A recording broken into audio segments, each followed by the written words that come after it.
আসসালামু আলাইকুম বন্ধুরা, মাই ফার্স্ট ব্লগ। দুপুরের রোড শহরের কোলাহল। আমরা দুই বন্ধু বের হলাম এক স্পেশাল মিশনে। রিক্সায় চলেছি মোহনদা বাস স্ট্যান্ডের দিকে।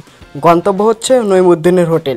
শুনেছি ওখানে কালাভুনার স্বাদ নাকি জিভেতে লেগে থাকে, তাই আমরা সেখানে চলে যাচ্ছি। হোটেলে ঢুকেই চোখে পড়লো হাঁড়িতে ফুটছে গরুর মাংস, কালো মশলার আস্তরণে মোড়া, চোলার তাপ, মশলার গন্ধ, আর বাবুর্চির হাতের ছোঁয়ায় তৈরি হচ্ছে সে বিখ্যাত কালোভুনা।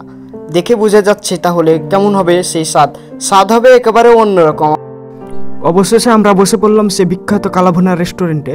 সামনে গরম গরম ভাত আমরাকে দিয়ে দিয়েছে, শাকসবজি দিল, আর সে কাঙ্ক্ষিত কালাভুনা। প্রথম লোকমাই জানিয়ে দিলাম যে কেমন হয়েছে একটু। সেই স্বাদ ভোলার না, এই স্বাদ কিন্তু ভোলার না। তো মাংসটা খেয়ে দেখলাম এবং অস্থির সেই স্বাদ। বন্ধুরা, আপনারা চাইলে চলে আসবেন। বাট হোটেলের পরিবেশটা ছিল সাধারণ, তবে সেই দিন ছিল প্রচুর গরম, কিন্তু একদম ঘরোয়া। সবাই খাচ্ছে মন ভরে, সবার চোখে মুখে সন্তুষ্টি। এদিকে তো বন্ধু খেয়ে এক কথায় বলে ফেললো এই মাংস খাই এমনটাই ফ্রেশ হয়ে গেলো। হোটেলের পরিবেশ একদম সাদা মাতা, কিন্তু খাওয়ার মানে কোনো ছাড় নেই। চারপাশে গ্রাহকদের খুশি মুখ, আর আমরা বের হলাম এতটুকু তৃপ্তি নিয়ে। আপনিও যদি কখনো চাঁপাইনবাবগঞ্জ আসেন, এই স্বাদটা একবার ট্রাই করে দেখুন। হয়তো আমাদের মতো আপনি বলতে বাধ্য হবেন এটা ছিল একেবারে ওয়ার্থ ইট। ওয়াও, মানে খাবারের মানটা খুবই ভালো, সুস্বাদু।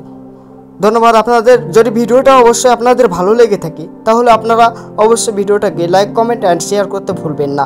আর আমরা খাওয়া দাওয়ার পরে চলে এসেছিলাম চাঁপাইনবাবগঞ্জ কালেক্ট শিশু পার্কে। আমরা যাব, কয়েকটা ভিডিও বানাবো সেখানে। তো আপনারা আমাদের ভিডিওটা যদি ভালো লেগে থাকে তাহলে ভিডিওটি শেয়ার করবেন। আমরা এসে গেছি, সেখানে কয়েকটা ভিডিও বানালাম। ধন্যবাদ আপনাদের সঙ্গে থাকার জন্য।